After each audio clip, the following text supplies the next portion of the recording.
Hello friends, welcome to Learner's Tube. In today's video, I'm going to discuss the main and important subject of civil engineering, that is engineering mechanics. This is the basic subject which you introduce to the core and the core introduced to you. As this is the basic subject, you have to follow major tips and you have to show more interest in this subject.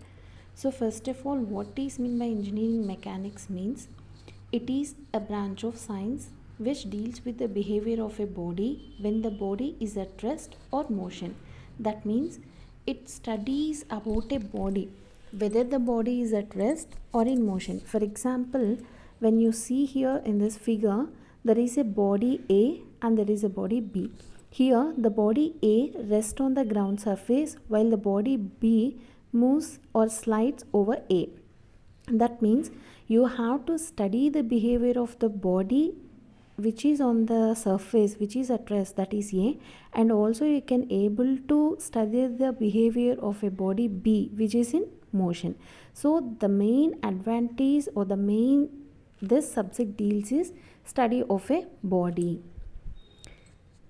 Next, this engineering mechanics already have some other branches in it. Those branches are statics and dynamics.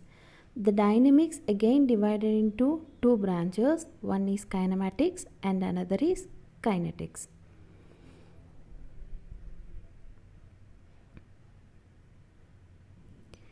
Now we have to know each branch clearly and which branch deals with which topic. Now coming to first one, the statics. Statics is a branch of science which deals with the behavior of a body when the body is at rest. I already told that mechanics deals with both rest and motion. Now statics deals with body when is it at rest, and dynamics deals with the body which is in motion. Now when the body is in motion, if you consider the forces which are acting on the body externally, then that is called kinetics. But if you don't consider the external forces, then it is called kinematics. Do you understand the difference?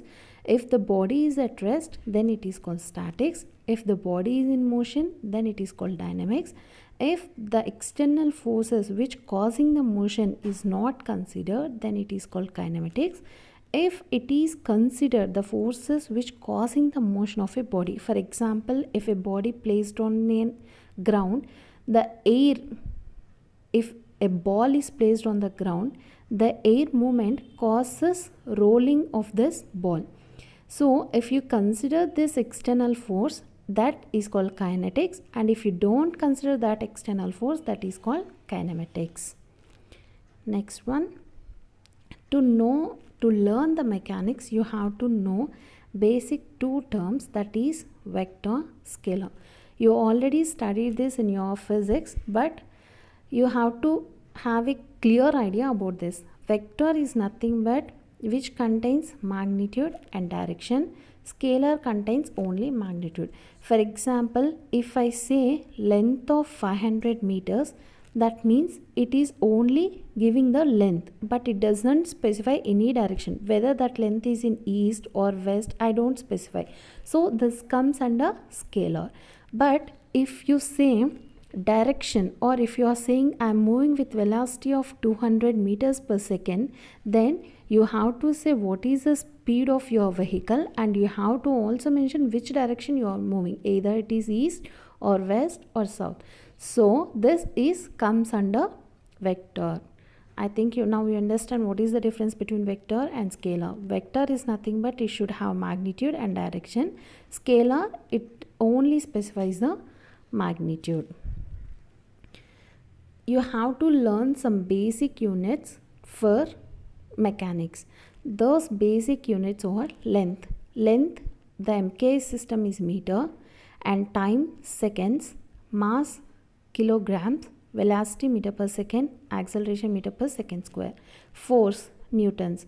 So the main unit system which we follow in mechanics is MKS or SI units, and Some places we have to convert these MKS units into CGS units. So the two systems which we follow basically in this lessons is SI units and CGS units.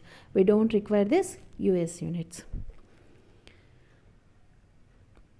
Laws of mechanics. So to learn mechanics should follow some laws. Based on these laws only, we can able to solve the problems which are apply or which we can able to learn.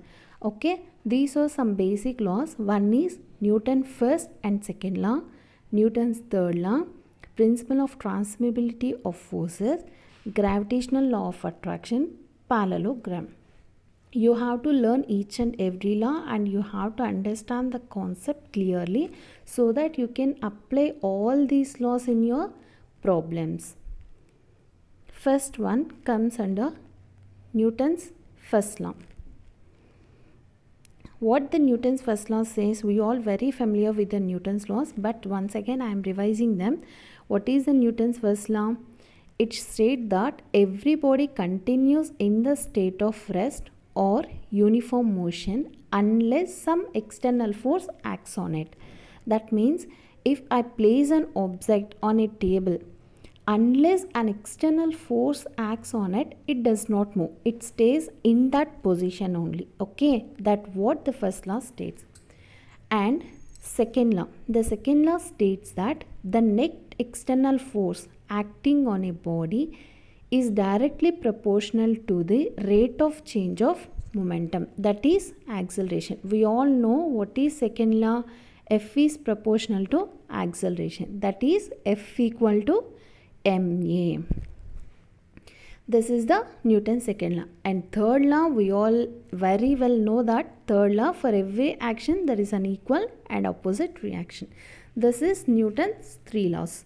Newton's first law states that every body continues in the state of rest or uniform motion unless some external force acts on it. Second law states that indirectly it is nothing but F is equal to ma, force is equal to mass into acceleration. And third law states that for every action there is equal and opposite reaction. Now the second law in the mechanics, that is principle of transmissibility of forces. What is principle of transmissibility of forces means, if the force acting at a point on a rigid body is shifted to any other point which is on the line of action of force, the external effort of the force on the body remains unchanged. That means if I take a body in which I am applying a force F1, now I can replace this F1 force at any other point, but that point should lie on the same line of the action of force F.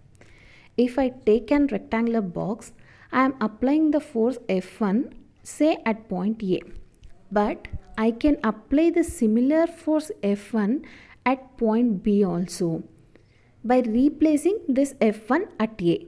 Since they are acting on the same line, so it does not make any difference. Okay, this is principle of transmissibility of forces. Transmissibility means we can transfer the forces, but that should lie on the same line only. You can observe the figure here. Here F force is acting, that F force is replacing the force F1 which is equal to F only, but the position changes. Why the position changes? It acts on the same line only, so it doesn't make any difference. This is principle of transmissibility of forces. I will tell remaining laws with some derivations in the next video. Thank you.